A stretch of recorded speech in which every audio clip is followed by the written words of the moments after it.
It's not really his decision. Wasn't this the same case with the other guy? I don't know. I was looking up the information. Thank you, Monsef. Appreciate it. All right, well, Stanzi, we'll come back to you, Stanzi. 24-year-old former OpenAI researcher Leopold Aschenbrenner saw his AI-focused hedge fund, Situational Awareness, plunge from roughly 45 billion down to 10 billion July 2026. Heavy leverage up to 400%, and a sharp semiconductor stock sell-off triggered massive margin calls, forcing a fire sale of his public portfolio to Ken Griffin's Citadel. So he was buying options, obviously, and his options tanked out. Whatever happened to diversify? So when one sector goes up, the other sector goes down, and vice versa. Doesn't sound like he was diversifying very much. But, and if you're in the audience, you want to come up, please do. But what we haven't talked about, precious metals, gold and silver. Precious metals surged this week as the weak American employment report pushed bond yields, interest rates, expectations lower. Gold futures increased approximately 7%, finishing around $4,340 an ounce and recording their largest weekly gains since January. Silver climbed up to 10% to approximately a little over $63 an ounce. Its strongest week since February. Lower interest rates generally benefit precious metals because gold and silver do not pay interest, making them more competitive when returns on bonds decline. A softer dollar also makes metals cheaper for overseas buyers. Investors additionally sought protection against geopolitical instability, inflation, and uncertainty surrounding the Iran conflict. Gold remains below the record it reached earlier this year, but it has gained approximately 26% over the past 12 months. Silver has advanced even more dramatically, rising nearly 65% from 1 year ago, although both metals remain highly volatile. If you're in the audience and you want to come up, please do. And let's see what it's like if you are proud to be un-American. Kids have to be warned that there's bullshit coming down the road. That's the biggest thing you can do for a kid. Tell them what life in this country is about. It's about a whole lot of bullshit that needs to be detected and avoided. That's the best thing you can do. No one told me. No one told me a thing like that. I was never warned about any of this. I had to find all of it out for myself. And there are still, as with you probably, a lot of things that you're expected to believe and accept in America that I personally have a problem with, and I question a lot of these things. Give you an example. I saw a slogan on the guy's car that said, "Proud to be an American." And I thought, well, what the fuck does that mean? Proud to be an American. You see, I've never understood national pride. I've never understood ethnic pride. Because I'm Irish, and all four of my grandparents were born in Ireland, so I'm fully Irish. And when I was a kid, I would go to the St. Patrick's Day Parade. And I noticed that they sold a button that said, "Proud to be Irish." And I could never understand that because I knew that on Columbus Day, they sold a different button that said, "Proud to be Italian." Then came Black Pride and Puerto Rican pride. And I could never understand ethnic or national pride. Because to me, pride should be reserved for something you achieve or attain on your own, not something that happens by accident at birth. Being Irish...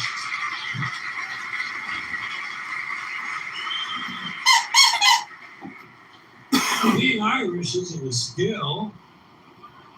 It's a fucking genetic accident. You wouldn't say I'm proud to be 5'11". I'm proud to have a predisposition for colon cancer. So why the fuck would you be proud to be Irish or proud to be Italian or American or anything? Hey, if you're happy with it, that's fine. Do that. Put that on your car. Happy to be an American. Be happy. Don't be proud. Too much pride as it is. Pride goeth before a fall. Never forget Proverbs, okay? Now, here's another slogan. Here's another slogan you run into all the time. God bless America. Once again, respectfully, I say to myself, what does that mean? God bless America? Is that a request? Is that a demand? Is that a suggestion? Politicians say it at the end of every speech, as if it was some sort of verbal tick that they can't get rid of. God bless you and God bless America. God bless you and God bless America. I guess they figure if they leave it out, someone's going to think they're bad Americans. Let me tell you a little secret about God, folks. God does not give a flying fuck about America, okay? He doesn't care. He never cared about this country. He never has. He never will. He doesn't care about this country any more than he cares about Mongolia, Transylvania, Pittsburgh, the Suez Canal, or the North Pole. He simply doesn't care, okay? He doesn't care. Listen, there are 200 countries in the world. These people honestly think God is sitting around picking out his favorites. Why would he do that? Why would God have a favorite country? And why would it be America out of all the countries? Because we have the most money? Because he likes our national anthem? Maybe it's because he heard we have 18 delicious flavors of classic rice-a-roni. And there's a great reason for God to love and bless the United States of America that we have 18 different flavors of rice-a-roni. Gotta love that. New on stage, is it Omer? Am I pronouncing that right? Omer? Omeyer? Do I really need to put on my glasses? Mod Squad, can you help me, please? Can anybody hear me? I can hear you. What is this new We're person's trying name? to get to the name. Okay, it looks like Omer. Yeah, Omer. Okay, Omer, are you there? Omer going once. Omer going twice. There we go. Hi. Okay, you're unmuted, but we cannot hear you.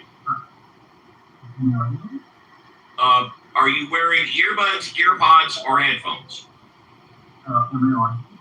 Yeah. Omer, we can hear you. Are you wearing earbuds, earpods, or headphones? Let me connect my headset. Now, He wants to connect his headset. I'm doing it. Okay. Sorry for the bad news. No, that's okay. Omer, let's try again. Are you there? Hello, Omer. Try again. We'll come back to you. Mod Squad, please mute him. We'll come back to him. I've spent a minute trying to get in touch with him. Thank you. Let's go to Grace.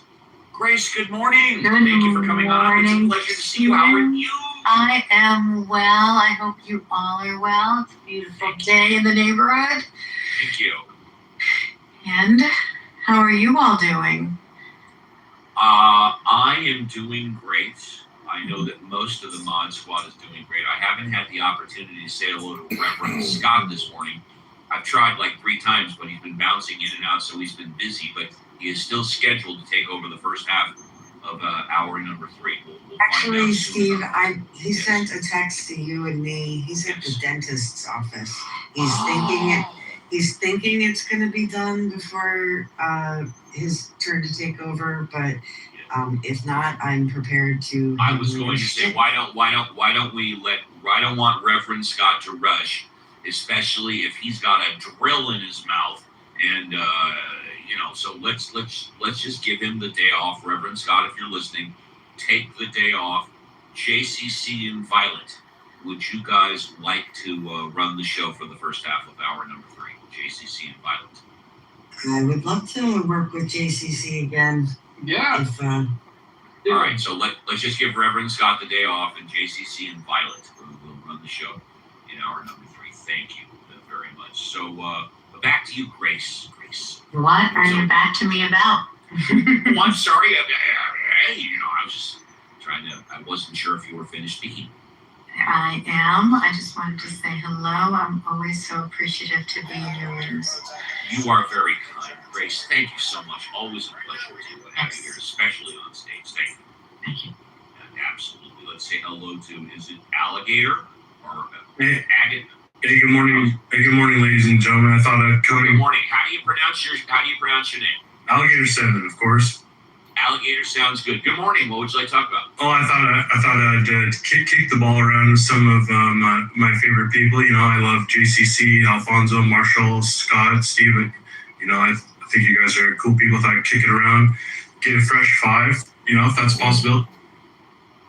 Yes, you have a fresh five right now. Go for it. So there's a lot of stuff that's going on in the political climate. You know, I've been kind of pulled out of the political space because I think a lot of it was, I don't know, fake or maybe a show. But what's been going on recently with this Dr. Fauci, and I'm sure we've all seen it, pleading, taking the Fifth Amendment over 100 times and being found, I don't know, what is the word? Contempt. In contempt. Yeah, contempt. It's a very bizarre political circus that's going on, and more than anything, I would want to get a couple of your guys' ideas on, you know, what is actually going on, and what are they doing with this show, rather than, you know, I see he's you know, in front of the Senate hearings, and nothing's really going on. Why couldn't this be done behind closed doors? Why does this have to be political theater? I just want to know what you guys think. Thank you. I'll tell you exactly what's going on.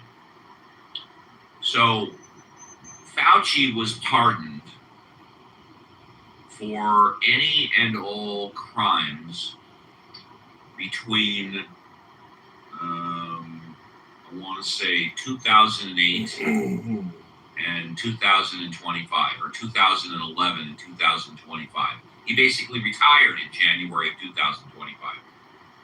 And all of his activities involving the lab, the infectious disease lab, and anything surrounding that, he's been pardoned. Joe Biden gave him a pardon.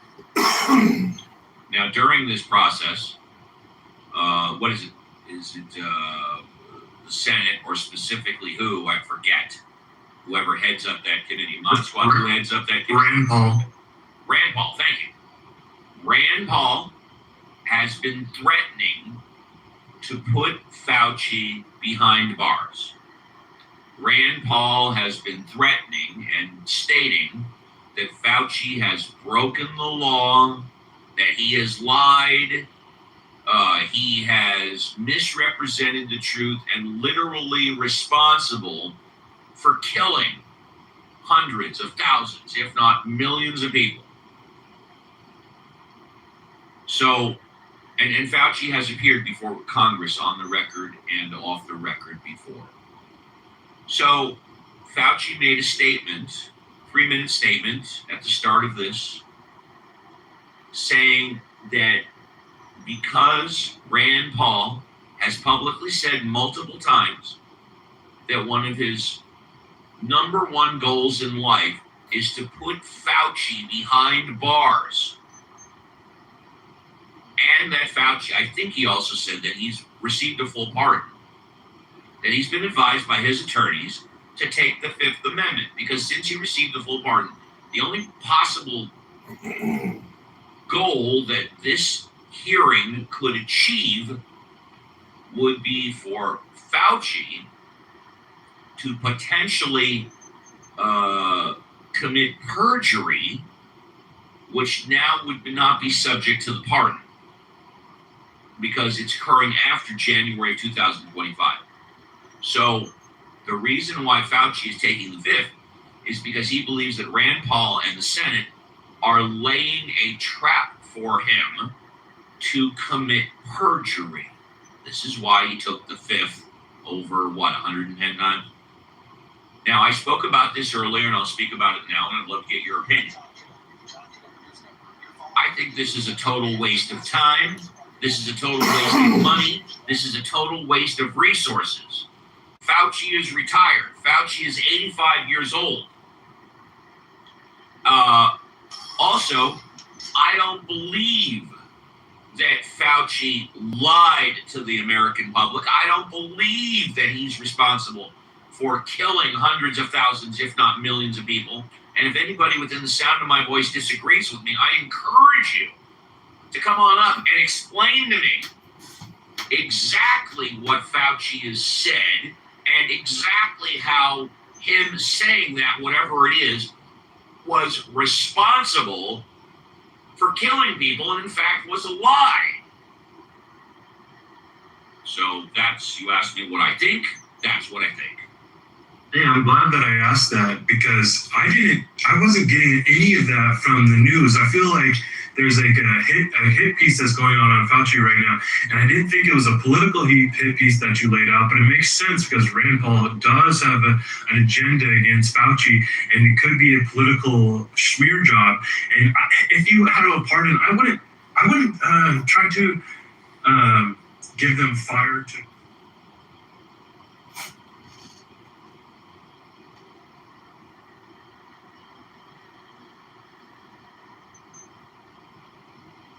Hi, if you record your name and reason for calling, I'll see if this person is available. Hey, Brandon, it's John.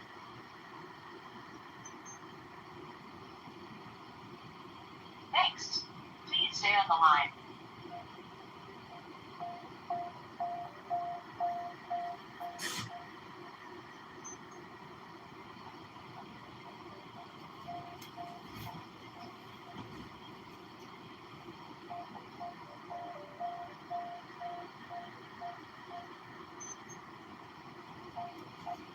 I'm sorry, this person is not available. If you would like to leave an additional message, please reply after the tone. Hey, Brandy, it's John. 312-498-0517.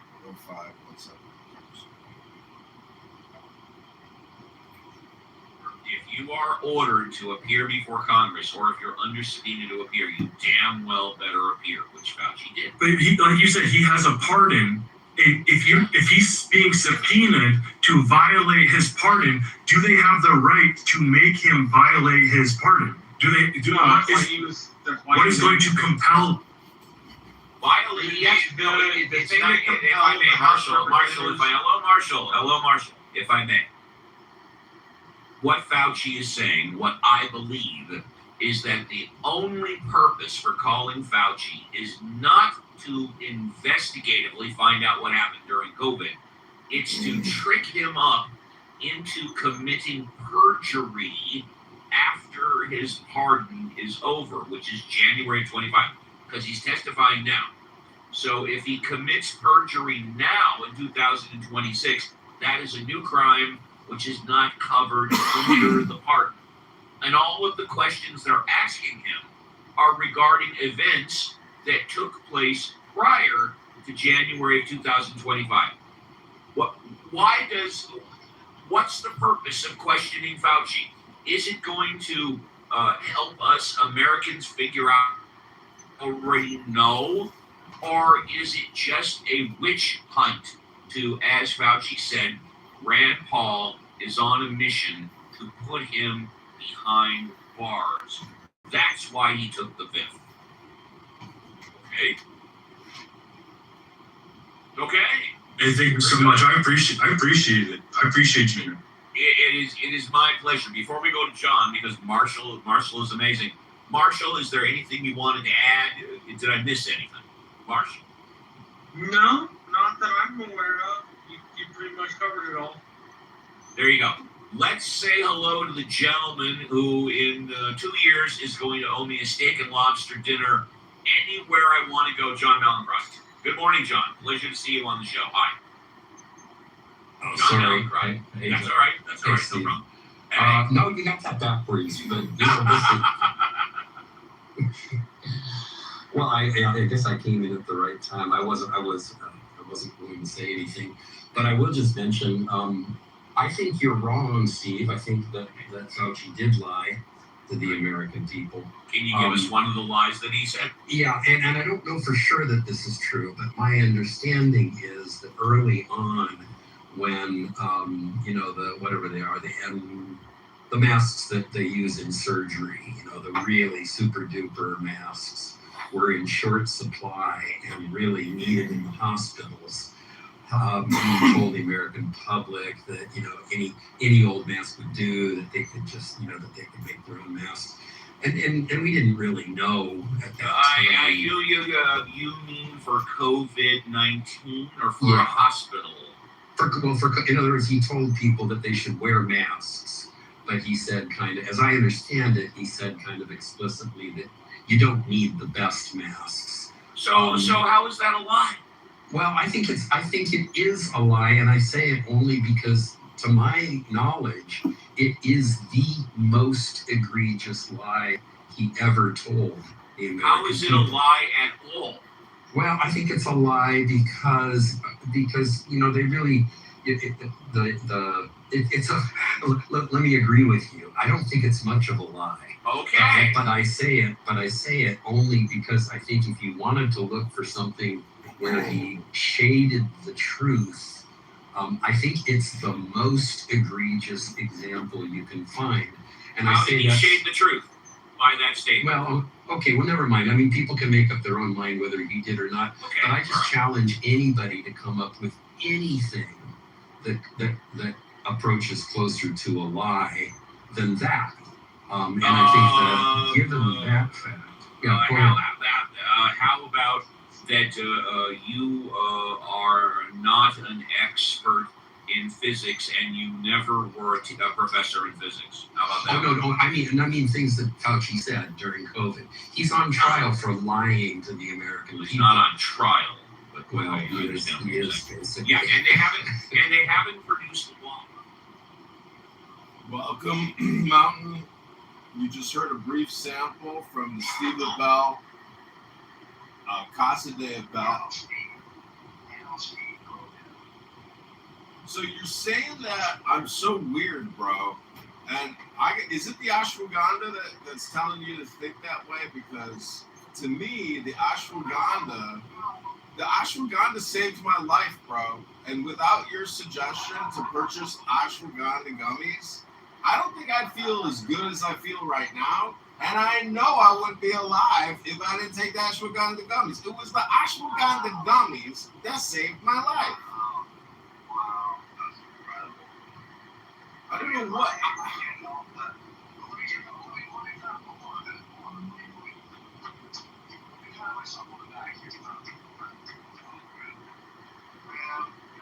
I feel like that was just divine, it was just like divinity, where, we had to share this, to save her life.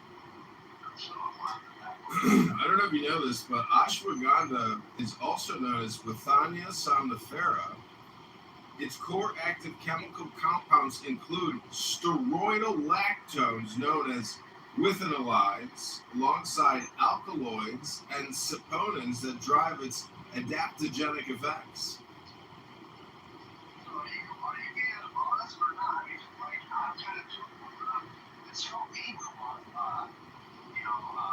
stress. I don't experience a lot of stress before.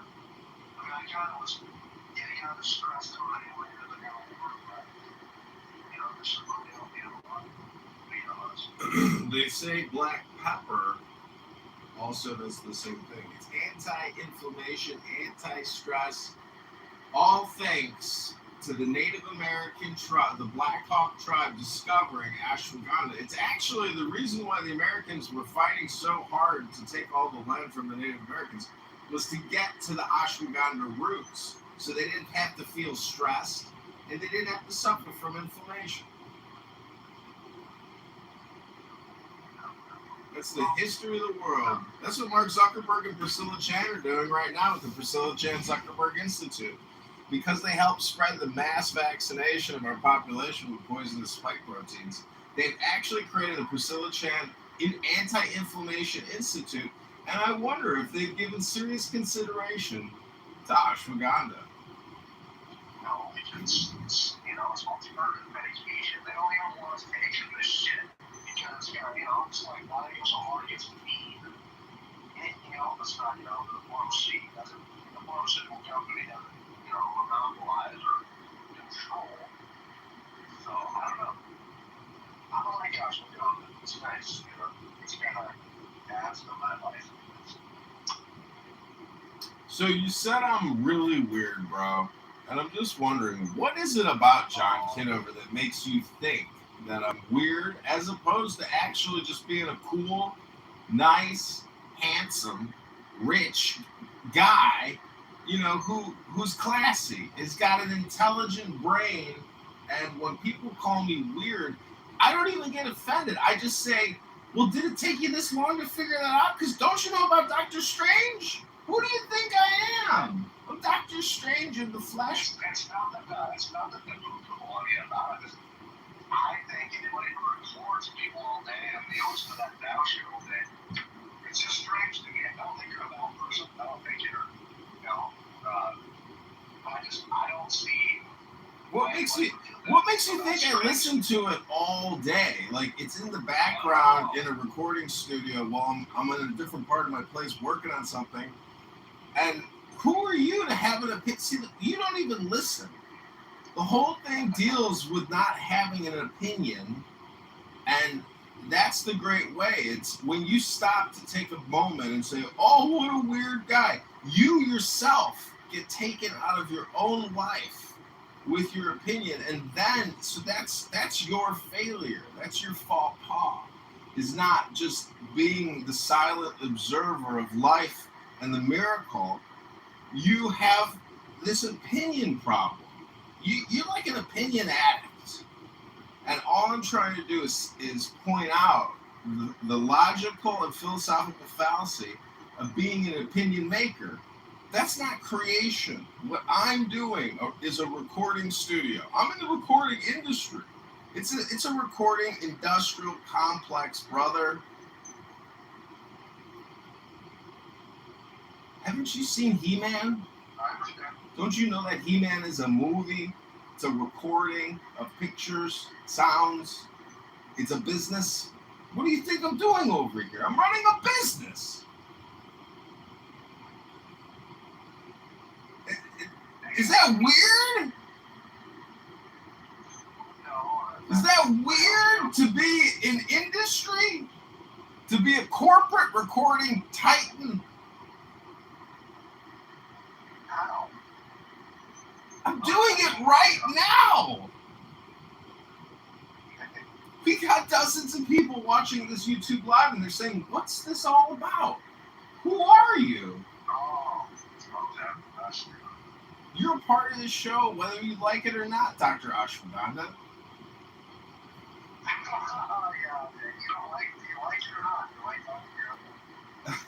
I don't know if it's helped in any way. It's possible. I generally do not do supplements, and all the pills and stuff, because what's crazy is I bought these like anti-gout pills, which is like dried cherry and dried celery extract root. And so I put it in my coffee, and it like congealed in the coffee to the point where it was like, this isn't edible. So why would I put this in my stomach in a pill to think that dried cherries is gonna like solve my problem? I'll just eat some fucking cherries. You see the difference between eating a pill with a plastic coating, or whatever the fuck, the cellulose or whatever it is in the plastic cap that they use. It's like if you eat a whole bottle of pills, like how healthy is it to eat 30 fucking cellulose capsules? That's what I'm wondering. Like cellulose, that's just what the I get it, but why can't I just take the powder, mix it in some water, and just fucking drink it in the water, as opposed to taking a capsule? That seems like more work. I mean, you gotta mix it up. I mean, it's gonna taste like ass. I don't get that. I'm sure you can get ashwagandha powder. But I would do the gummies, man. I don't know what you're going to put here. Ashwagandha powder. And 756 or 51.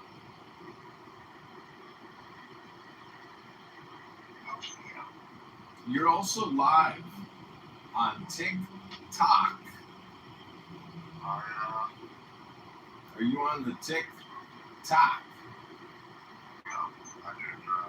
Well, last night when I went out to the bar one of the bouncers comes up to me. He says, "Hey, man, people are complaining about you."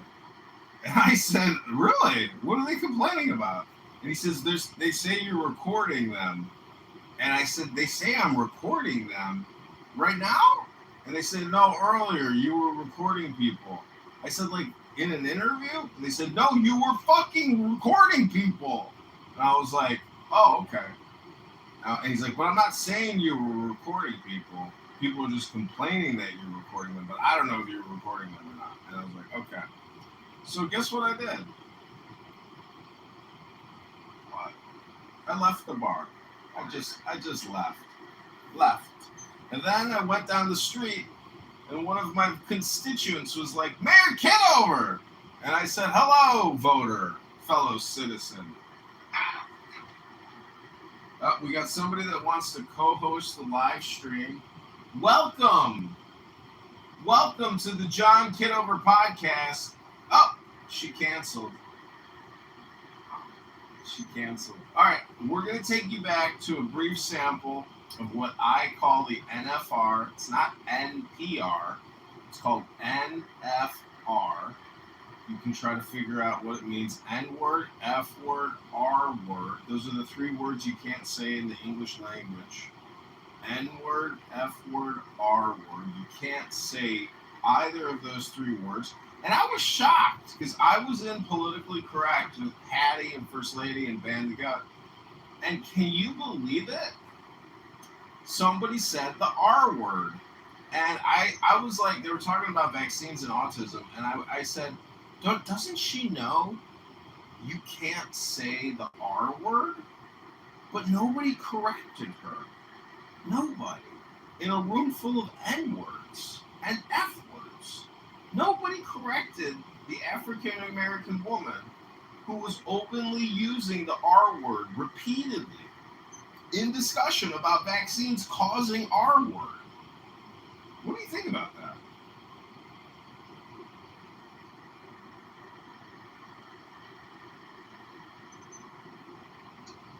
You know, something I've noticed in the show is that they enforce certain rules against certain people, like Monica, or people are just exempt from, like Brad can get away with doxing people, threatening to rape and kill people's, families and shit. He can say N-word, he's probably Jazzy, Dr. Jazzy, she can say, the R word, but as soon as you call a chick, a woman a bitch, even if they are being a bitch, then you get moved out, because it's, that's against the rules. I don't know, doing something that's ridiculous. See, part of the problem with even referring it to this supposed name called chillism, as if like being chill is a philosophy of some sort, when it's really just a bunch of NFRs in a room, screaming and screeching. And Nathan, the artist, is like incredibly brain rotted out. Dude, he's so brain rotted, bro. You can't get through that fucker at all. It is what it is, but to even call it something is our word, and it's just a room full of N words and F words, and it's pretty pathetic. You can call it like people's attempt at mock trial or attempt at collegiate academics, as if you're sitting in a classroom, learning, reading a book, writing essays, debating, discussing, etc. But that's just not what it is. It's really just a conference call for N words, F words, R words. It is Dinner for Schmucks. Have you seen the movie Dinner for Schmucks? Yeah, years ago, I was definitely let down. I thought it was pretty terrible, but that is relatable. It's definitely Dinner for Schmucks. Well, if you are that damn agent guy, bro, like all these guys do. They don't have real lives, bro. I got in a fist fight unintentionally. I got sucker punched in the camp out. Got a huge fucking brawl. And I let a couple people know. And I've had like Day and Kim be like, "You did not." And I'm like, "Dude, I don't really like this. I did. I don't really care if you don't believe me, but these people are not used to talking to real human beings. It's like whatever, they are. And it's believable. Someone actually went outside, interacted with somebody else, and got a physical confrontation. That's mental stuff. An agent will clearly he doesn't come out leader. All he does is fucking chillism and talk to his head from me. But an agent will go to the gym to work out to get all strong. And those pictures on chillism of how strong it's in. What a fake reality we're living in. Like, bro, get outside. Don't fucking work out towards like real, like what the fuck? I don't get it. But anyway, these are, it's just strange, alright? Strange as fuck. Well, I think a lot of this is just loneliness, and then lack of content in media. Like, I have a lot of books at my place and a lot of DVDs and VHS, and so the question it becomes, out of your 40-hour week of consumption, what media are you consuming? Or what media are you creating? And people on this app create nothing at all, and they consume a whole bunch of toxic junk communication. And so that's the thing, is it's a lack of resources primarily. This is like the lazy person's attempt at creation. And the other thing is when you're talking, you're a fool.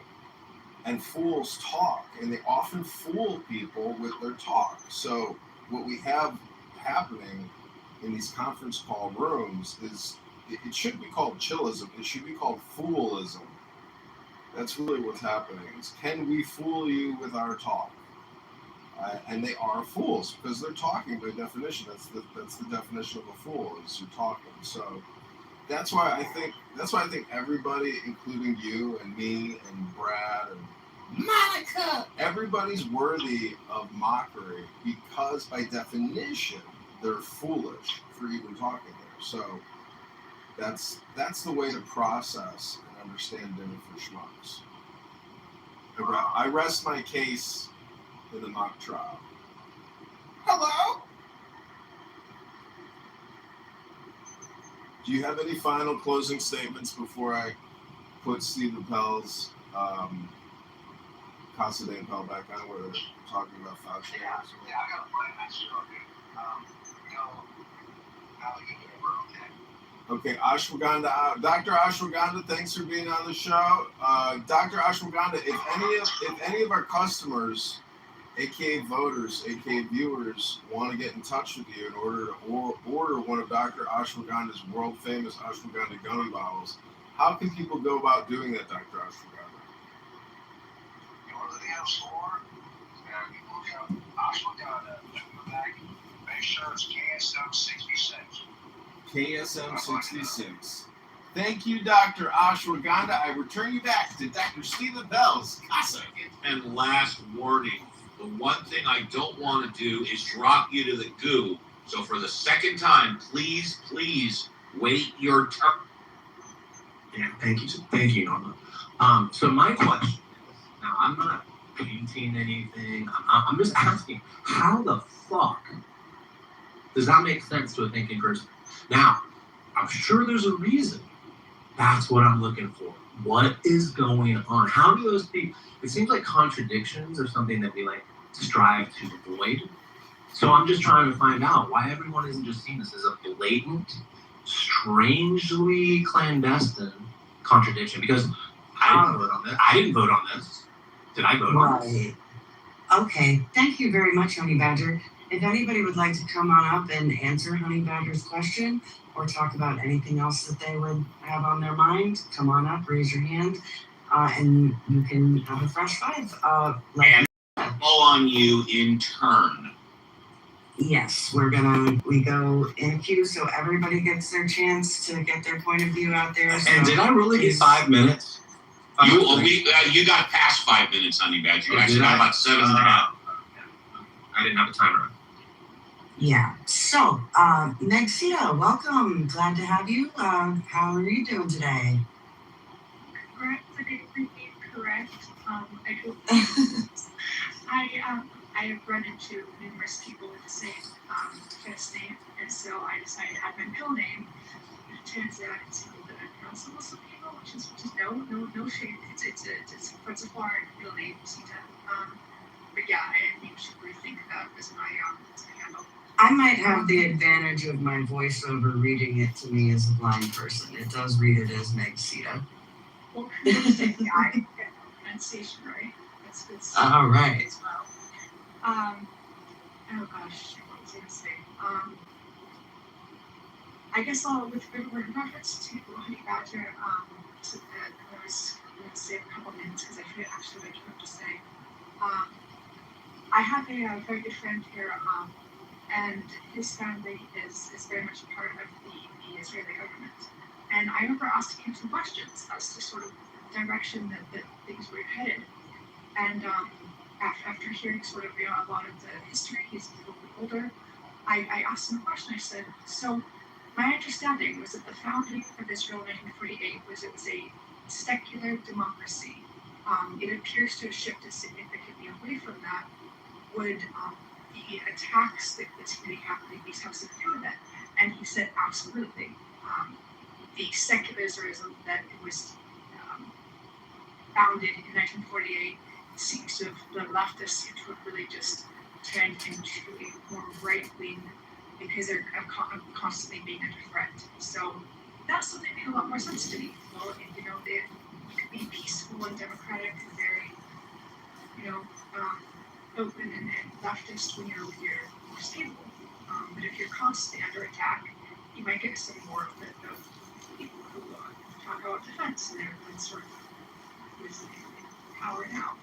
I don't know where is wanting to respond, so I guess there's nothing I had to say. I will say because I was going to say something else, but I can't remember it. So. Oh, okay. Well, we would love for you to stay on stage and maybe you can give it in your closing thoughts and burning desires, or, if we have some downtime, we're going to be coming back around like we do. So just love having you here and thank you for that. We hope you stick around. All right. Let's see. Now we've got Beef. Welcome, Beef. What's on your mind today? How you doing? Hello. I just want to comment on how it's very, very bizarre that ASMR is a term that was coined in like 2010 or 2007 or something. There's no language that has a traditional word for ASMR. None. English doesn't have one. So you're telling me for 200,000 years of human development and cultural evolution and cultural development, no one sat around and said, hey, what is that weird sensation I get when I'm at the barber when it feels all tingly? And people are like, yeah, that is weird for a weird feeling, huh? Why don't we come up with a word for that? It makes it even more strange for me personally, because when I was a little kid, before ASMR was a popular term, me and this girl. Beef, may I interrupt you for a second? Why would you do that? Oh, I don't know what a. Hey,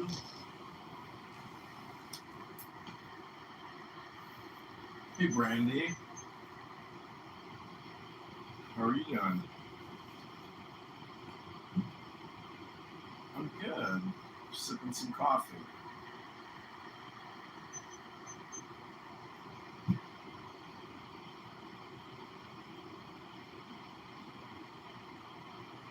Nice. Tell her to get the clementine gummies. That was so good.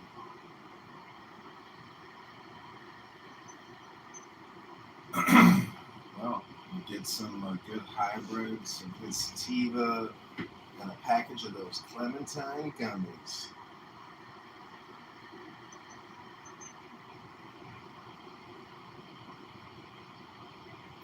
Nice. So are you downtown? I don't know where Verilife is.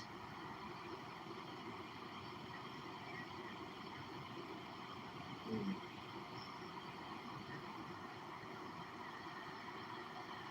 Oh, nice. Nice. used to live right over there.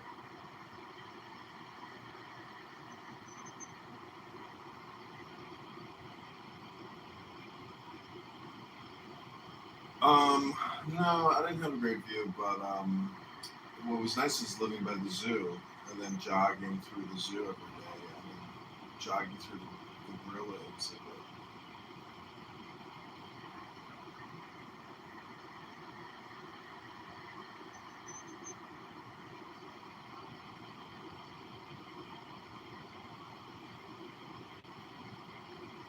Over here. Yeah, you are here on a magnificent Saturday. I agree. So where do you live? I live in Westfield, Indiana. Westfield, Indiana. Yeah, it's like 10 minutes north of Carmel. Oh, I think It's like a suburb of Indianapolis. Yeah, Carmel. Everyone heard of Carmel. Nice. There's like the Monon Trail there. Like, very nice. Yeah, I don't know if I mentioned that I lived in Indiana. Yeah, I just have my like sites on Chicago. Well, you're smarter than most Chicagoans because, you know, Chicago sucks. Why? I'm just teasing. Oh, okay. Yeah. I mean, it's magnificent. Yeah. Huh? Yeah, it's magnificent city. Just the taxes, the leadership suck. But yeah, Indianapolis is nice. Have you ever been to a Colts game? I don't think I have. You haven't been to I've been to a Blackhawks game though. No, the Indianapolis Colts football team. No, I've never been. I'm not a Colts fan. I don't really care for football. I like basketball, like a little bit of tennis, golf. Well, you're 5'10", right? You're tall. How tall are you? 6'3". 6'3". That's a good height. Yeah, we're compatible. What's your sign? I'm Scorpio. Oh, What are you? Gemini. Ooh, Gemini. Is that a good one for you? Yeah, Your experience? Gemini and Scorpio are very compatible. Oh, that's like good. Sorry.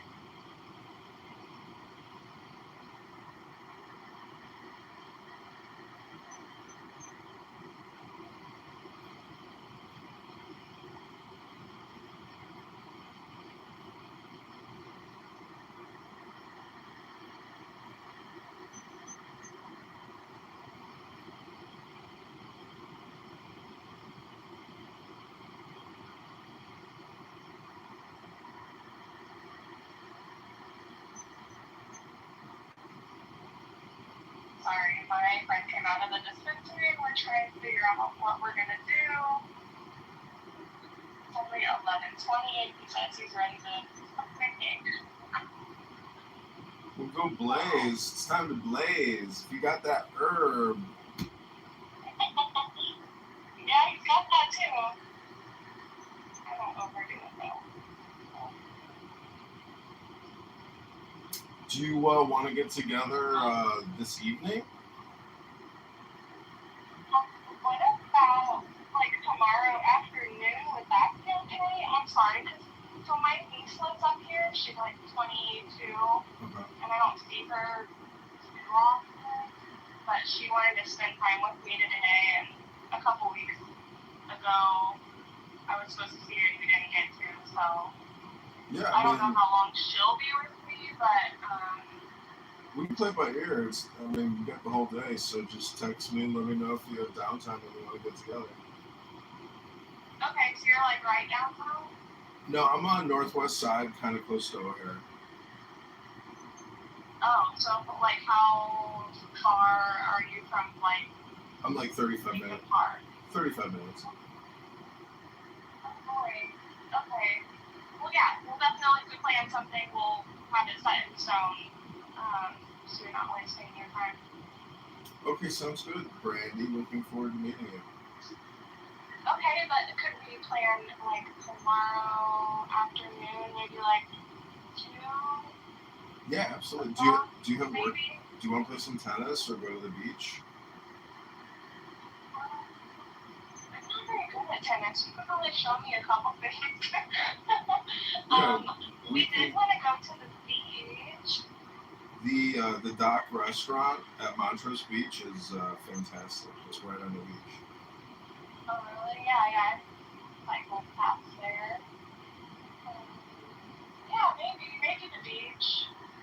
I don't know, it might be really hot and crowded by that time, right? It's always going to be hot and crowded, but I do have 2 swinging hammocks, which are dope. But just, yeah, let's play it by ear, and I mean, I'm always near. Alright. And then, what were you saying earlier? Your intentions for? To love saying, you, like, love. yeah, to love you, to give you heaven and earth. Well, you can just come back home with me then, and that sounds amazing. That's fine. But did you drive or fly? I drove us here. Oh, well, just put me in your back seat, and I'll give you a massage all the way home. Alright, well, I'll talk to you later. Okay, sounds good. Have a great day. Alright, you too. Okay, talk to you soon. Bye. What are your intentions? My intentions are to love you. Universities, which is undeclared. But you're right. Qatar is up there, but not at the top. At the top, Japan, Saudi Arabia, Liberia. Here's a place that I'm sure Jew haters like Honey Badger have never heard of, the Marshall Islands. I imagine he couldn't find Israel or the Marshall Islands on a map.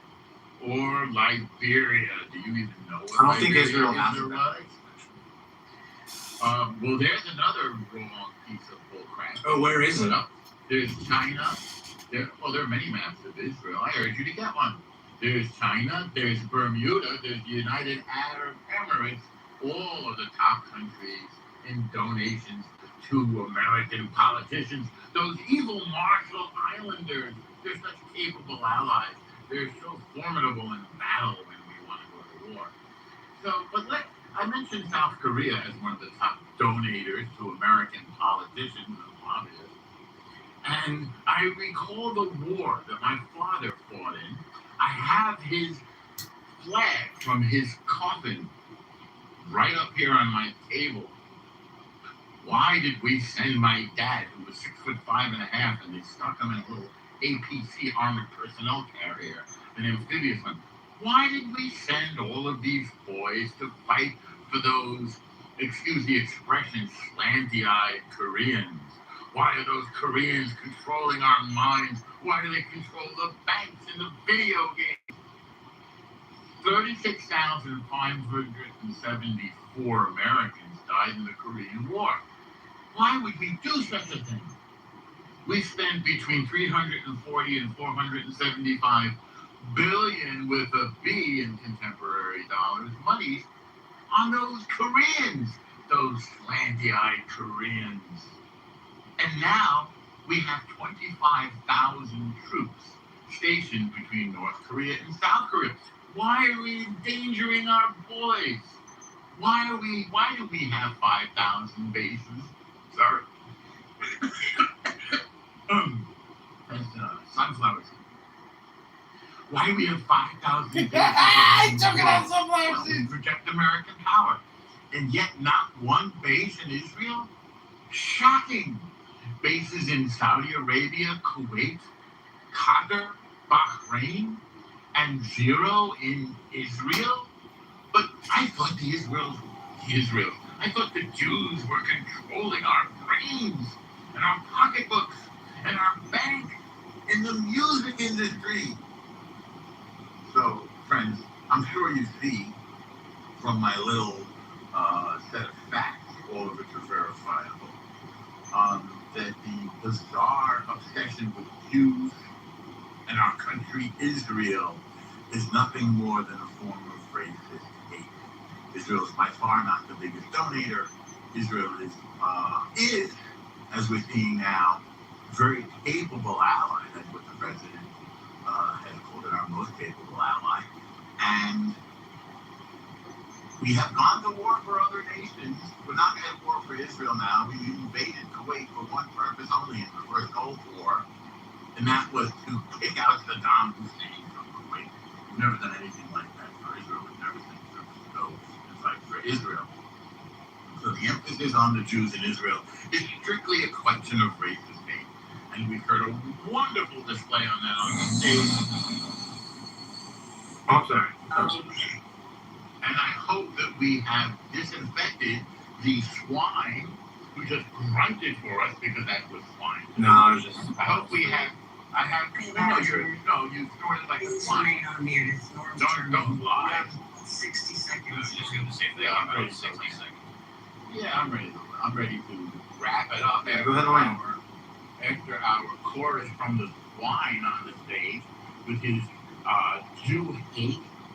I'll just say in conclusion that as the United States turns away from the Middle East, leaves Israel in charge in terms to face our real adversary, communist China, I think we're leaving the Middle East in good hands with the region's sole remaining superpower, the Jewish nation, the only democracy in the region, a parliamentary democracy, the state of Israel. All right, thank you very much. Yeah, thank you. And Violet and JCC, not only did you do a good job among a lot of the adversaries, you guys did great. You guys did great. It was tough. But whenever I take a break, there are always people willing to challenge your leadership, and you guys shined in the face of adversity. And good morning, everyone. Absolutely. Good morning, everybody. Yeah. We were barely on break, but I enjoyed. Yeah, and maybe I should have stayed in break. Maybe I contributed to some of that adversarial responses. I don't know. It doesn't matter. Yeah, it doesn't matter. It's over. So with that being said, if you're here for the first time, this is how the show works. We encourage everybody to come on stage and get your fresh vibe. Talk about whatever you want. What does that mean? That means we call on people in order. Everybody on stage gets a chance to speak in order, and if you interrupt somebody out of order, you're going to get a warning. You're going to get 2 warnings, and eventually dumped to the goop. So, but everybody on stage right now, you're going to get a chance to have some final thoughts and closing desires. I 100% guarantee it. Let's say hello to Double OK, and by the way, please adopt an old Double OK, good morning. Welcome to the show. What would you like to talk about? I love that, yeah. A senior pet. I'm sorry, I said old pet. I meant senior pet, sorry. That's a synonym. That's perfectly fine. I'm going to start saying adopted old pet. But, yeah, I just showed up a few minutes ago. I don't really know what you guys are talking about. I don't really have much to say, but I think the government of Israel is a legit evil entity. I think legit evil. They're legit evil. Yes, they are a legit evil entity. Would you like to give us one example of how they are evil? By targeting civilians, women and children, not with just munitions and bombs. And can you give us one specific example of how they target innocent women? Yes, we can, Steve. Just open up. Okay, Honey Badger, this is your last. You don't need to do your homework for you, bro. All right, I guess you are in a non-disrespectful mood, so you get removed to the audience. You don't get your fresh vibe. I gave you a warning, and you don't want to follow the rules, which is fine. You don't have to follow the rules, but you're not going to stay on stage. So, would you like to give us one example, please? From this particular vantage point on the stage, I can only just say the media coverage of the civilian areas that have been leveled, hospitals, schools, the reports of snipers targeting. My understanding is that the enemy that were not innocent women and children, the enemy were hiding within the innocent women and children. And also there's an old adage. That's true. They've been doing it. Hamas has been doing that since 1987 with its inception. So I would say they're not targeting innocent women and children. They're absolutely targeting the enemy who are hiding within women and children. Sure. Ask me anything you want. If you are a military target and you went and hid in a school, is it or maybe under a hospital, under amongst a bunch of children or patients? You know. No, it isn't. I'm going to answer for you. Oh, no, it isn't, okay. and that makes it unjustified. Wait, so Hamas? Everybody mute up. Everybody will get a chance. My statement, so it's that's why I told everybody to mute up. I want you to. Yeah. There's no excuse for going through innocent children and people to get to a military target, a legit evil entity. They are doing that intentionally, and once again, adopt an old pet. Right, but don't go away, because I want to throw something hypothetical your way, and then we'll go to Marshall, because Marshall wanted to run. Can I ask you a question? Always. Thank you, appreciate that.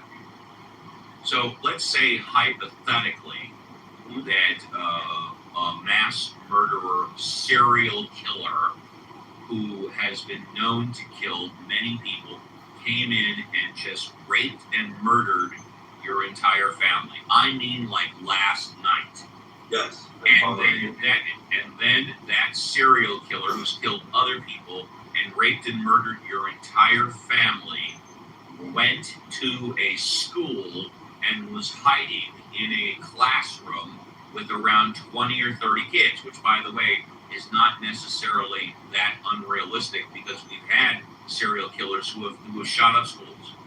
Yes. Would it be reasonable for the SWAT team to break into that class and fire live rounds at that serial killer who was arguably in the middle of or surrounded by children? No. All right. I appreciate that. And your opinion is very well valued. I appreciate that. Do you disagree with me there? I'll tell you exactly what I'm going to do. I'm going to ask you to go on mute because you gave your opinion. And Marshall wanted to respond, and Marshall is a member. After Mark, by the way, we'll go. Who is me too? You got to give me your name. Sorry, Yaakov. Oh, Yaakov, I didn't even notice you. Welcome. Thanks for doing the heavy lifting. So let's go Marshall, then Reverend Scott, then Yaakov. Go ahead. So I don't think it's acceptable to wantonly kill innocent people. But I will say this. The reason the civilians are at risk is not because of Israel, it's because of Hamas, who has, since their inception in 1987, used protected UN sites to hide from. So the only way to deal with these people is to get through the UN protected site. I'm not suggesting you bomb a hospital. I think that's a bad idea. That's what you're suggesting. But I will stay on mute. You wanted my response. But I will suggest that you look at the article at the top, filed by NATO Strategic Command, which tracks Hamas's use of human shields from its inception to about 2019. That should give you a better understanding of how Hamas manipulates the rules of war in the Geneva Convention so that they can kill innocent Israelis, while at the same time the Israelis can't then kill them. Just a piece of information you should read before you decide if you're using innocent women and children as shields by the enemy. Go ahead, Reverend Scott. Reverend Scott going once, Reverend Scott going twice. Okay. I'm here. Oh, go ahead. It's okay. Now, here we go. This is from the great Scott Galloway. One of my pet peeves seems to be one of your pet peeves, and that is, 2 million people have been killed in the Sudan civil war. I haven't seen a protest in NYU for that. I gassed them. I didn't see protests there. Yet your school is shut down right now because Israel is responding to the worst attack against Jews worldwide since the Holocaust. Help us sort through that. And we can debate that response. I don't know algebra, but I'm pretty good at the common denominators here and why there's no common denominators in all of these. It's just that it's Jews defending. First off, good to be with you, and I especially appreciate your leadership on this issue. I'll give you some more numbers. 2,200 American servicemen killed at Pearl Harbor. We go on to kill 3.5 million Japanese, including 100,000 in 1/9. 2,800 Americans in 9/11. We go on to kill 400,000 people in Afghanistan and Iraq. We weren't accused of genocide. You had, if Mexico had elected a jihadist cartel and on the way back took the freshman class at SMU hostage and hid them under tunnels, what would we do? It'd be the great Sonora radioactive parking lot. But Jews are not allowed, and Israel is not allowed to prosecute a war. And they are prosecuting a war more humanely than we have done in Germany. So there's just a different standard for Jews in Israel when it comes to prosecuting a war. They're allowed to fight back to a truce, but unlike America or any other Western nation, they aren't allowed to fight asymmetrical warfare. That's it. If we do it, and by the way, when Iran killed here announced that action, why weren't people upset about that? I don't know, Uncle Steve. Maybe I missed it. Maybe I was wrong. No Jews, no news. Very good. Yakov, you're up, and then we'll move on. Yakov. Yeah, a few days after October 7th, being the mathematician I am, I did the math. You take 1,250 people killed, and you divide by the population of Israel, which was 9.3 million people. So that gives you a rate. That gives you a percentage of the population killed, and you then multiply it by our 340 million people. So pretend, for example, that Canada did the same thing to upstate New York or Detroit or Mexico did the same thing to down south. That would have been 45,000 people killed in the United States. And I don't think people have an understanding of the psychological impact of losing such a high percentage of the population, or such a large percentage. Everyone in Israel, pretty much everyone, I very, very rarely use the word every, either knew someone was killed or knows someone who knows someone who was killed. And I think our response would have been even more over the top. And every nation has the right to defend itself, and this is equal. Otherwise, it's going to be impossible. We have nobody new on stage right now. Apparently, the Donald is at it again.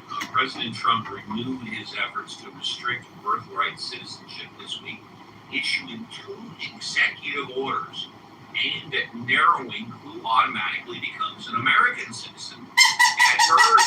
The administration is targeting children of foreign diplomats and visitors allegedly entering the country for birth tourism. A previous broader effort was rejected by the Supreme Court because the 14th Amendment generally guarantees citizenship to people born on American soil. The White House argues that the new orders are more limited and focus on fraud and recognize legal exceptions. Civil rights organizations contend that the president still lacks authority to rewrite the Constitution. Their executive order, by the way, I agree with that. Immigration attorneys also warn that vaguely worded provisions could families. New lawsuits are expected, meaning the constitutional battle over birthright citizenship is almost certain. 5 minutes to come on up. Basically Donald Trump's trying to get another bite at the apple. Speaking of Donald Trump, a federal appeals court ruled this week that President Trump cannot proceed with construction of proposed $400 million ballroom after the White House without congressional approval. I've been telling you this all along. The court concluded that a president-occupied that a president occupies the White House temporarily and cannot undertake a massive permanent alteration through executive authority alone. Historic preservation organizations challenged the project, arguing that construction violated federal preservation and environmental review requirements. President Trump sharply criticized the ruling and described the ballroom as necessary for major diplomatic ceremonies and national security events. He has promised to appeal the decision, potentially taking the dispute to the Supreme Court. Supporters say the White House needs a larger, modern venue instead of relying on temporary outdoor structures. Critics view the project as excessively expensive and architecturally inappropriate. Beyond the ballroom itself, the case raises a broader constitutional question. How much power building? It looks like we have a couple By the way, I'm gonna see just for the Yes. record, the most interesting Yes. thing about the ballroom, which, I'm not radically against building ballrooms or anything, but look at the funders, right? And the corresponding contracts there. Over half of the corporate donors to the ballroom fund have secured billions of federal contracts or seen favorable shifts. You mean in contracts? Contracts. You say contracts? Yeah, sorry, Yeah. No, it's okay. Contracts or seen favorable shifts in regulatory scrutiny since they've been money. Okay, so Exactly. this is a pass-through, pay-to-play scam. Exactly. That's right. Go ahead and build the ballroom for free, and you're going to get $1 billion in government contracts.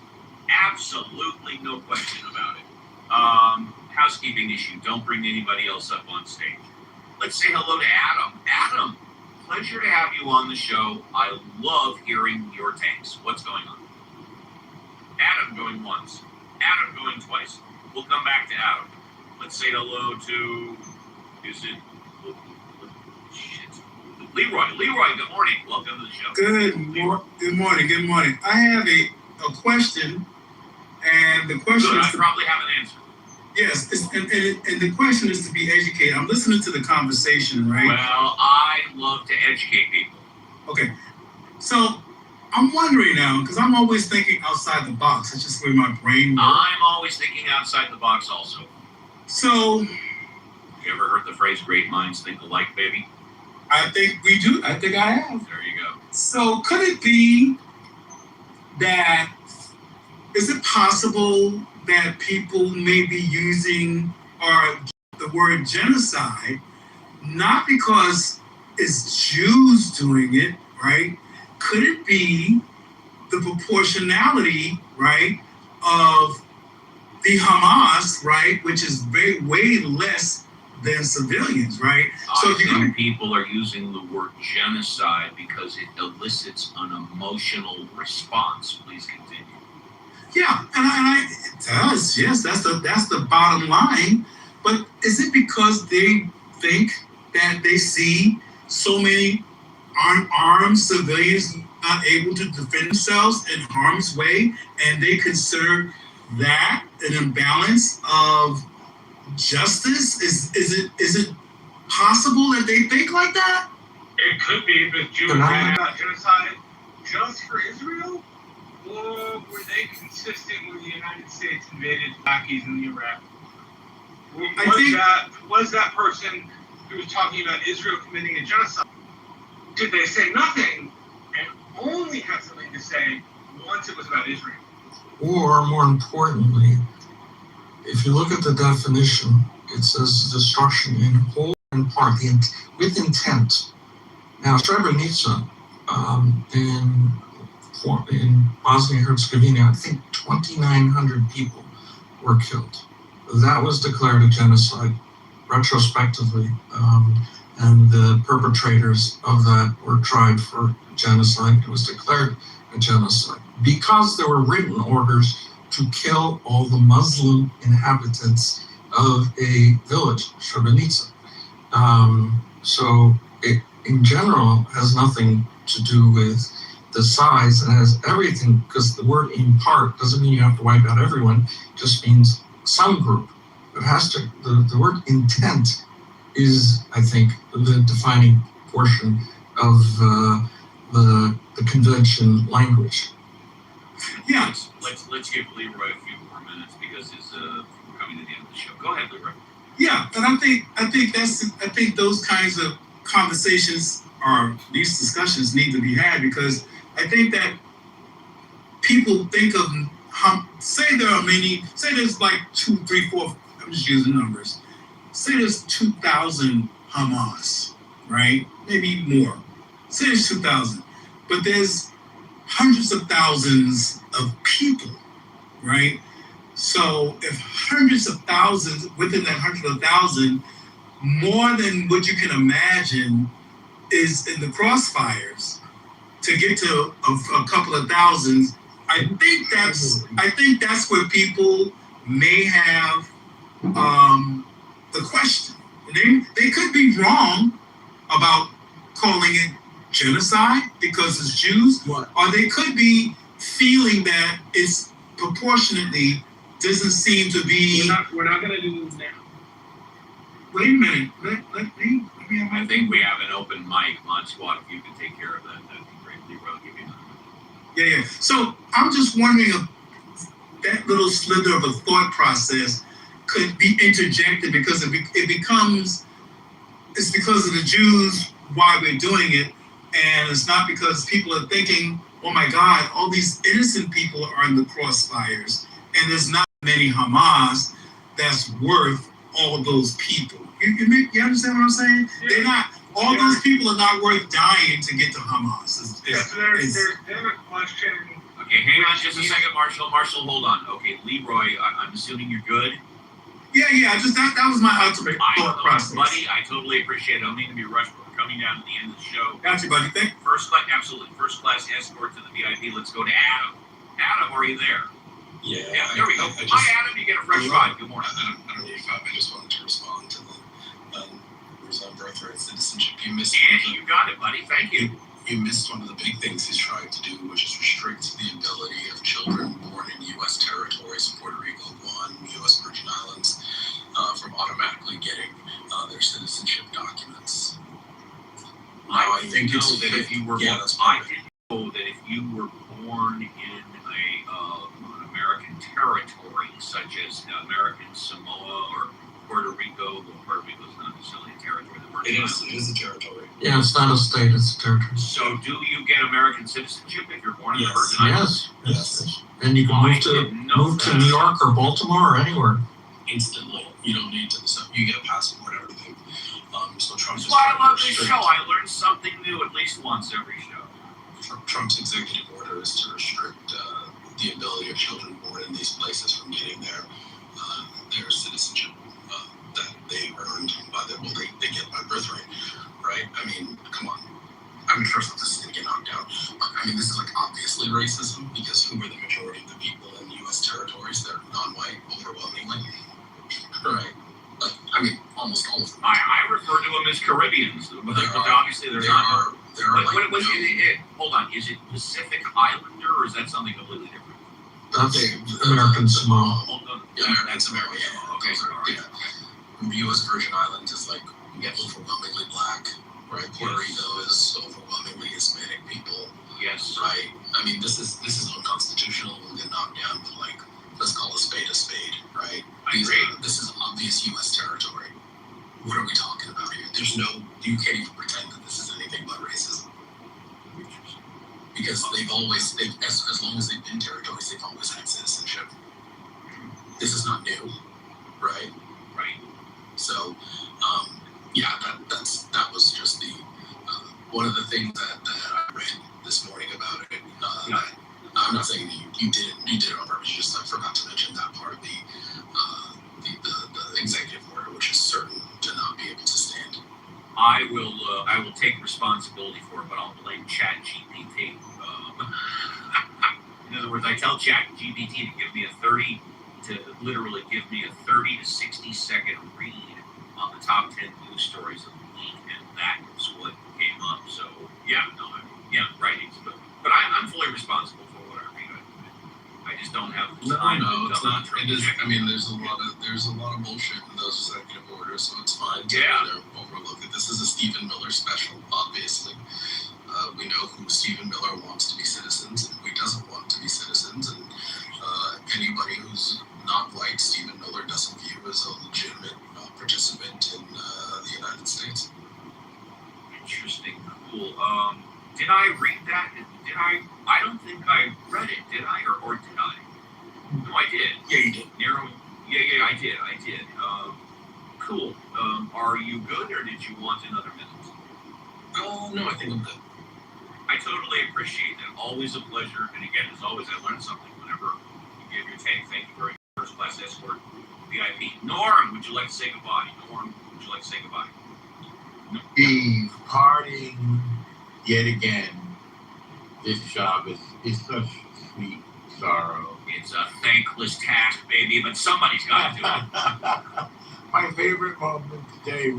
As the old saying goes, you never know what might pop up during the show. Oh boy, there we go. Well, isn't it great to be an adult and to be able to make adult humor, right? That the kids don't understand. Norm, I'll tell you what's great. Being able to stay in my bathroom, walk 10 feet from my bedroom, and come on to Clubhouse and host a show for 3 hours. That's great. Are you dressed? In my bathrobe? Are you? Okay. Yeah, I'm wearing one piece of clothing. It's my bathrobe, you know. Good. So I will speak on the virtues of Clubhouse for a moment. And just You've got 60 seconds. All right. I had a great time the other night in Jason Muse's room. He calls himself Black Muse because he's black. Watching the returns on the Michigan primary. Now, it would seem like an insignificant thing, a primary in Michigan, but Clubhouse, sharing a live event, watching the updates, is a little bit like watching a sports game where you don't know what the outcome is going to be, or a court case. And these are some of the things that make Clubhouse so much fun. That's all I wanted to say. I had a great time here. Norm, thank you very much. First class escort to the VIP. Let's say goodbye to Alligator. Alligator, which... Oh, no, wait. No, yeah, go Alligator. Yeah. Alligator, would like to say goodbye. Yeah, I waited for a long time and I didn't interrupt and I waited patiently. Wait, did you get a fresh five? No. Or Norm talked twice. Get your fresh five. He did get a fresh five. He talked I thought he did. It's been an hour and 30 minutes since I've talked. Not everybody gets 2 fresh fives, dude. Yeah, okay, so tell you what, why don't you take like... But Norm did. Why don't you take... No, actually, Norm did. Well, why does JMC know what he talks about? You got a closing statement. Okay, hang on a second. Firstly, Norm got 1 fresh five, and he got to say goodbye. You got 1 fresh five, and you get to say goodbye. Exact same thing. Oh, nice. Okay. So, Fucking idiot. Who said that? I did. I called an alligator a fucking idiot. Yeah, I'm just trying to participate in the show. I apologize if I offended anyone. I listened for a while, right? And there was a lot of Jew hate today. And I was just wondering, why is everyone hating on the Jews? I'm not quite sure what's going on, right? They're not even really the Jews, right? They're Ashkenazi German tribesmen. So why are you guys giving them credit by saying that they're Jewish? Why would you claim the tribe of Judah if Yahuwah isn't your personal Elohim? You don't even know who your personal Elohim is, so why would you do this? Like, you can only call on... I didn't hear anybody mention the tribe of Judah today. Did somebody mention that? You are claiming the tribe of Judah, but you're Khazarian. Everybody go on mute except for Alligator. Alligator, I didn't hear anybody mention the tribe of Judah today. Well, Norm was coming up here and claiming a lot of... Were you here when he... Hang on. What I like to hear is either you agree with me or disagree with me, and then you can move on if you want. There was a place when Norm came up here and listed a lot of stats. Were you there? I was listening to Norm speak, yes. So a lot of the stats that he was talking about were not of the tribe of Judah. He was talking about Ashkenazi facts. The stats that Norm gave, were any of them false? But they were not relevant to the tribe of Judah. Were any of them false? Were you listening to me? Okay, not only was I listening to Norm, but what I heard Norm say at the end after he gave all the stats is that he spoke factually and it's all verifiable. Therefore, I'm asking you, do you disagree? Did he explain exactly how he misrepresented the tribe of Judah, which, by the way, has not been in existence for 3,000 years? Then how are you claiming lineage? No, the question is, has the tribe of Judah existed in the recent 3,000 years? The answer is no. The tribe of Judah existed over 3,000 years ago, so I have no idea what the fuck you're talking about. Someone who is Jewish is claiming lineage of the tribe of Judah. Are you aware of this? Or Benjamin Judah. Are you aware of this? No, I'm not. Can I talk for 2 seconds? I'll do better than that. I'll give you 60 seconds to spew whatever hate anti-Semitism you want to, and then I'm going to give you an escort to the VIP. Go ahead, spew your anti-Semitic hate. Go ahead. Again, I was saying, why are you guys hating on the Jews? They are not Jewish. They are Ashkenazis. It's a Germanic tribe. They cannot draw their lineage of the tribe of Judah. They have no connection to Yahuwah. They have no clue who their Elohim is. The only connection to an Elohim is El Elyon, the Most High. They don't know who divided them among the nations when they received their inheritance. So they're trying to steal an inheritance, misrepresent an identity. Don't give them that identity. They're just Jewish tribesmen, and they're just German tribesmen. They don't know who their Elohim is. Don't give them power over El Elyon, the Most High. You don't know what you're doing. I mean, allowing Jews Hold on. Look, I gotta respond. You know, interesting. When Alligator first got his fresh find, like he said 90 minutes ago, I didn't hear any of this anti-Semitic Jewish hate. By the way, Jews don't only come from the tribe of Judah. Don't they come from 12 tribes? Oh, I forgot. There's a huge difference between Jews and being Jewish, right? And I suppose the real Jews, or they're not even really Jews, they're called Israelites, and there is a genetic connection. Yet, when you ask these people, and of course it's the end of the show, I didn't ask him, well, how often do you go to temple? Were you bar mitzvah? Do you live a Jewish life? Well, do you have a rabbi? It's all no. They just claim a genetic connection, which, by the way, they can't prove. So, as far as I'm concerned, and I could be wrong, and I wish this didn't come up till the end of the show. He said he's been waiting 90 minutes, but what a shame. I tell you, let's say to is it Meg? Meg? The last 3 seconds, I was going to say, well, for years to hear about the ballroom, by the ballroom, the 200-year-old space has already been wrecked and taken down, so it would have been nice if the court and Congressman passed these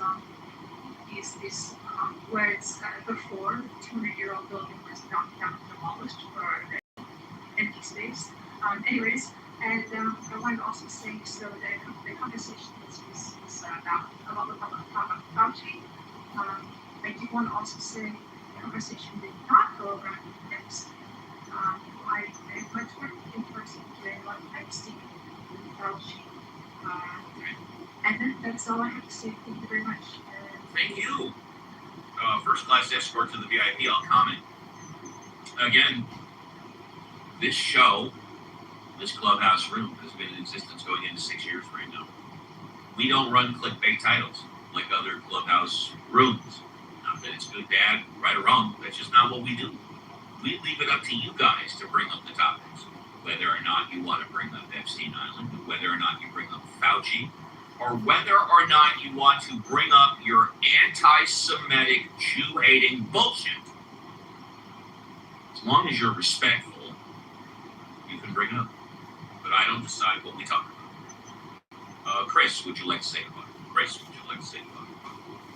Chris going once. Chris going twice. We'll come. Oh, Chris is the last one. Chris will try it one more time. Chris going once. Chris going twice. You get a stretcher ride down the red carpets of the VIP. All the Mod Squad helped. Marshall, would you like to say goodbye? Good to see you. See you later. Yeah. Thank you. Alfonso, would you like to say goodbye? Alfonso, would you like to say goodbye? Goodbye. Yeah. All right, there you go. Yakov, would you like to say goodbye? Yes. Goodbye. Violet, would you like to say goodbye? Great show today, Steve. I enjoyed handling your shtick in the third hour, and hope everybody has a great rest of their Saturday, and see everybody tomorrow. Bye for now. Thank you. JCC, would you like to say goodbye? Yeah, goodbye, everybody. Enjoy your Saturday. Looking for you guys on tomorrow's room/show. See y'all later. Peace out. Thank you. JCC, are you available after the show? I've got a 12:38 client, so not directly. Well, how much time you want? 2 minutes. Yeah, I got you. I will call you after the show. Do it. I will. Reverend Scott, last but not least, would you like to say goodbye? But of course, but before I say goodbye, I have one word to the anti-Semites from my friend Greta. How dare you? How dare you? Well, Uncle Steve, we saw some gourmet Jew hate on the stage. Oh yeah, oh yeah, oh yeah. We love it. We love it when we love a little spice and controversy here.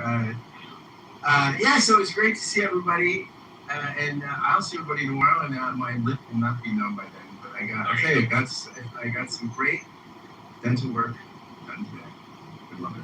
See everybody. There you go. With that, we are done, folks. On behalf of the Mod Squad, we wish you and your families a great remainder of your Saturday. We will be back tomorrow, 7 a.m. Pacific Standard Time, 10 a.m. Eastern Standard Time, for another 3-hour tour. Take care, everybody. You know what? I left it all on the court. I really got nothing else to say. Take care, everybody, and be careful on the clubhouse streets.